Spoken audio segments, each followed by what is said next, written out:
level 10.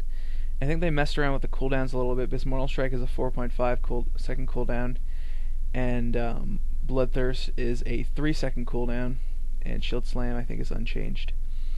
So that's pretty interesting that they made Bloodthirst such a low cooldown. 3 seconds is not really much considering a global cooldown I think is 1.5 seconds. So, and you basically just get dual wield specialization, which is increases damage when you're dual wielding of your offhand attacks, and it actually lets you dual wield. So I don't know if warriors are going to have the ability to dual wield if they're not in the Fury talent tree as their main spec.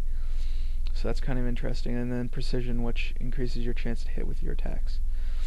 So looking at the Fury tree, we have cruelty, which is kind of nerfed in some sense because it doesn't affect all of your attacks. It just affects your Bloodthirst, Mortal Strike, and Shield Slam. So basically your core abilities, it only affects it, but it affects it by 10%. So basically I guess what they were trying to do with Cataclysm is they're trying to remove all of the just 5% more damage, or like 5% more crit things, and they're trying to make it a little bit more focused on certain abilities. And then you have Blood Craze, which is pretty ridiculous at this point, especially with Blood Craze with field dressing, which increases healing that you receive as well as healing effects on yourself. And basically what they did with Blood Craze was after taking any damage, so including spells and everything, you have a 10% chance to regenerate 7.5% of your total health over 5 seconds. So I can definitely say that that's probably going to be a prot tank staple, at least for normal instances and heroics. I'm not sure about rating. The 7.5% might not be as useful in that situation. And then we have battle trance, which is, I'm not really sure how to explain it, but basically it makes it so your main attacks, Bloodthirst, Mortal Strike, and Shield Slam, have a 15% chance to make the next special attack. So I'm assuming that means any ability that will use rage, as long as that attack uses 5 or more, or maybe just more than 5 rage. I'm not exactly sure. It makes it consume no rage. So you're basically looking at free attacks every once in a while. Especially with Bloodthirst only being on a 3-second cooldown, you're looking at being able to get a lot of procs out of that. Then we have Piercing Howl, which is basically retaining its same old effect. Root Interruption, which basically makes it so when you successfully interrupt a spell with your Shield Bash or Pummel, it increases your damage by 5% for 30 seconds. So that might be something that's extremely useful in 5-man groups, because you're looking at 5% more damage for 30 seconds for just stopping a spell.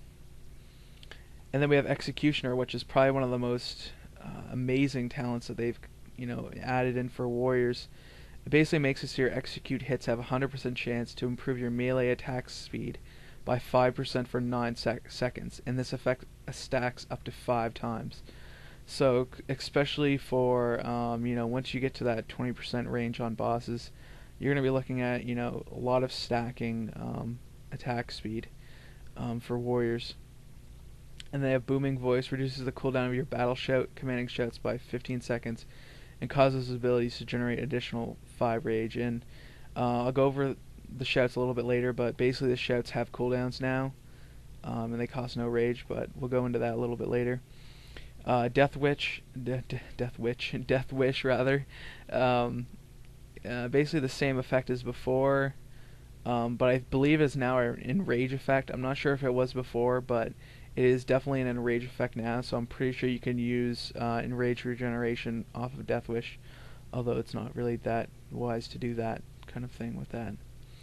Enrage, basically the same thing as before, except for instead of when you get hit, it's your melee hits have a chance to enrage you, giving you an extra damage boost for 9 seconds. So you're looking at a 9% chance when you hit to get a 10% damage boost. And then Flurry, which is basically the same thing as before, 25% melee speed, attack speed, for the next 3 swings after dealing a melee critical strike.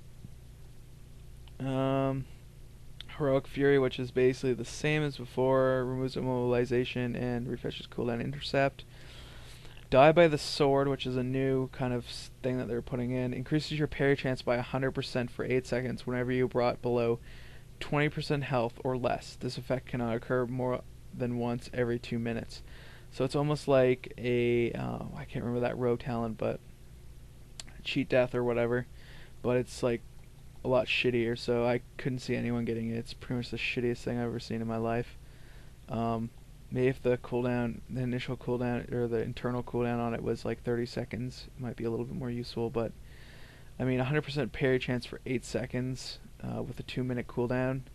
When you're brought below 20% or less, I mean 20% or less, I mean you're looking at the red zone, and parry isn't going to do anything to mages, so I'm not really sure what they were trying to do with that, but it doesn't seem that useful. And then Raging Blow, which is a new ability that they're adding.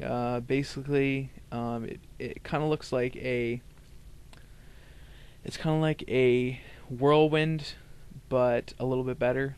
It's 20 rage, 6-second cooldown, or even whirlwind that's a little bit worse. And basically it deals 100% weapon damage from both melee weapons, but can only be used while enraged. So you're looking at only being able to use it when you're under the effects of Death Wish and Rage and other things like that. But that's pretty it's going to be on you quite frequently, so you don't really have to worry about it too much. And for Rampage, it's exactly the same as before, except for it improves your critical strike chance by an additional 2% on top of the 5%. So that's 7%. I think that's one of the few talents that actually just increase your critical strike chance flat out. Fierce Attacks, which is basically exactly as before, except for it doesn't stack. It's just auto attacks have a chance to reduce healing done to the target by 20% for 10 seconds. I'm not really sure exactly the proc chance on it. It's probably a proc per minute internal cooldown on that.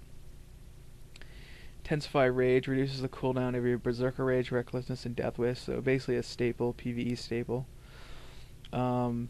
Meat Cleaver, dealing damage with Cleave or Whirlwind increases the damage of Cleave or Whirlwind by 5% for the next 10 seconds. This can stack up to 3 times, so you're looking at 30% for the next 10 seconds. So definitely going to be spamming Cleave and Whirlwind as much as you can. Let's see, Skirmisher reduces the cooldown of your Intercept by 5 seconds and your Heroic Leap by 10. And you can put 2 points in there, so that's 20 and 10 seconds on Intercept. So definitely going to be a PvP talent, but I couldn't see it really being used too much in PvE. And we have Blood Surge, which is basically makes your Bloodthirst hits have a 30% chance to make your next slam instant, which is quite a bit of a nerf compared to the old one, but still not too bad with the new with the new Bloodthirst only having a 3-second cooldown. And then you have your standard Titan's Grip, which they made it so you can basically do the normal thing, but there's no reduced damage. There's no reduced damage. Like, it's basically just full damage from it now. It used to be minus 10%, but it's just full on now. Or you could go Single-Minded Fury, which is basically it makes dual wielding one-handed weapons more viable, and it increases the damage you deal by 15%, and slam hits with both weapons. So that's kind of a little interesting twist they're trying to put on that. And now I guess we're going to take a look at the prot tree.